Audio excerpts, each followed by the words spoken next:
અમે ya putar na kaya ko behad dito. Ba ubano rin ito.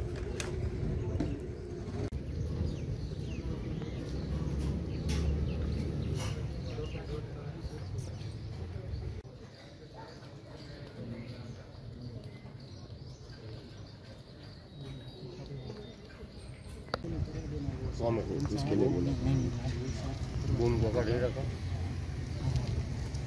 Bike देंगे mic देंगे हाँ मेरी गद्दी लाओ अच्छा उनको भी नहीं लेकिन उनकी सबसे तबीयत कौन आया सरकार की तरफ से आए हाँ परिवार में 3 लोग परिवार में 3 लोग जॉइंट फैमिली गुजरात में मतलब आपके ग्रैंडफादर हैं आपके पापा हैं इनके ग्रैंडफादर। देखो पहली बात तो ये है, मैं अभी ये बच्चे के ग्रैंडफादर है और इनका बेटा शहीद हुआ है।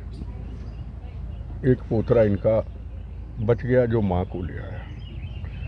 देखो जब दूर रह के बड़ा आसान होता है फलाने के घर में फलाना शहीद हो गया, पर जब आप घर में जाते हैं उनका दुख देखते हैं असलियत आपको बड़ी फिर पता चलती है। चैनलों के अंदर हम रोज़, मैं डिबेट पे हूँ, वो दर्द जो मुझे यहाँ आके महसूस हुआ दर्द था कैसे कैसे कि माँ के सामने उसका बच्चा छीन लिया गया और वो बच्चा फ़ौज में जाना चाहता था और हो सकता है फ़ौज में जाके कश्मीर में उसकी ड्यूटी लगती।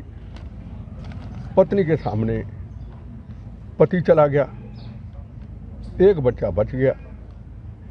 तो कितना मतलब ये गंभीर मसला है, कितना भावुक मसला है।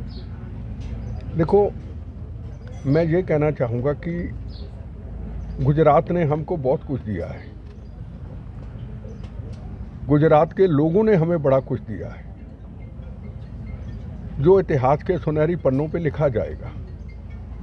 अगर गुजरात के लोग सरदार पटेल जी की धरती में अगर नरेंद्र मोदी अमित शाह हमको ना देते, पता नहीं आज भी पूरे देश के अंदर आपने देखा होगा पहले बॉम्बे के अंदर ट्रेनों में ब्लास्ट होते थे, 26/11 की घटना होती थी और ट्रेनों में जाते थे माँ बाप, जैसे अभी इनका बेटा गया है पत्नी के सामने सब कुछ छीन लिया, माँ बाप वापस ही नहीं आते थे। दिवाली के दिनों में दिल्ली में ब्लास्ट होते थे, माँ बाप बच्चों के लिए खिलौने दिवाली के दिनों में और मठियाई लेने जाते थे, उनकी डेड बॉडी आती थी।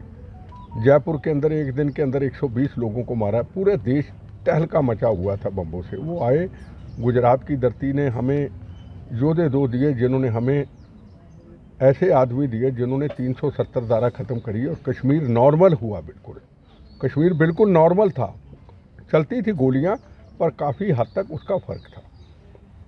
पर वहाँ क्या कमी रही लोकल पुलिस की, क्योंकि एक होती है सेंट्रल इंटेलिजेंस, एक होती है स्टेट इंटेलिजेंस, एक होती है सेंट्रल पुलिस, एक है स्टेट पुलिस। जैसे मैं यहाँ आपके पास आया हूँ, पालीटाना दर्शन करने में आता रहता हूँ, यहाँ तो कोई आतंकवाद नहीं है, सब शरीफ लोग रहते हैं। पर मेरा प्रोग्राम अगर कहीं लीक हो जाए तो, पर यहाँ की पुलिस जो मैंने देखी है जब भी आता हूँ वो अलर्ट रहती है। चाहे यहाँ थ्रेट नहीं है, एम्बुलेंस है, फायर ब्रिगेड है, इमरजेंसी को, मतलब ये चीज़ वहाँ होनी चाहिए थी जो लोकल पुलिस की। मैं मानता हूँ कि कहीं ना कहीं इस चीज़ की बहुत बड़ी लोकल इंटेलिजेंस की, अमर अब्दुल्ला सरकार की बहुत बड़ी कहीं कमी रही है। पर एक आदमी सेंटर का प्रधानमंत्री या होम मिनिस्टर अपने कर्मों को पूरा करके पूरे देश में आतंकवाद को मुक्त कर देते हैं, 70 साल की कैंसर की बीमारी को मुक्त कर देते हैं, को गोली नहीं, को दंगा नहीं, को फसाद नहीं कर देते हैं। पर नीचे भी तो हमें अपने कर्मों को पूरा करना है, नीचे भी तो हर आदमी को एक वहाँ पे फौजी बनना है। अगर वहाँ का लोकल आदमी खच्चर वाला मिल गया, जैसे बताया खच्चर वाला ही मिल गया, 50 आदमी ऊपर है, 35 आ गए, 50 ऊपर 35 आ गए, अगर 50 और आ जाते तो सारे मार देते। वो तो चार आदमी सारे मार देते, पुलिस तो थी नहीं, इनके हाथ में कोई हथियार नहीं, भगवान की कृपा से बच गए। अब मैं तो ये कहना चाहूँगा, एक वक्त आ चुका, कभी हम कहते थे कि फ़ौज का जवान मौत का कफन बांध के घर से निकलता है, अपनी पत्नी, अपने बच्चे, परिवार को ये कह के निकलता है कि मैं जा रहा हूँ, मैं वापस नहीं लौटूंगा, है ना। आज एक हर भारतीय को पहलगाम की शहादत की घटना के बाद हर व्यक्ति को अब मौत का कफन बांधना होगा, इज़राइल की तरह।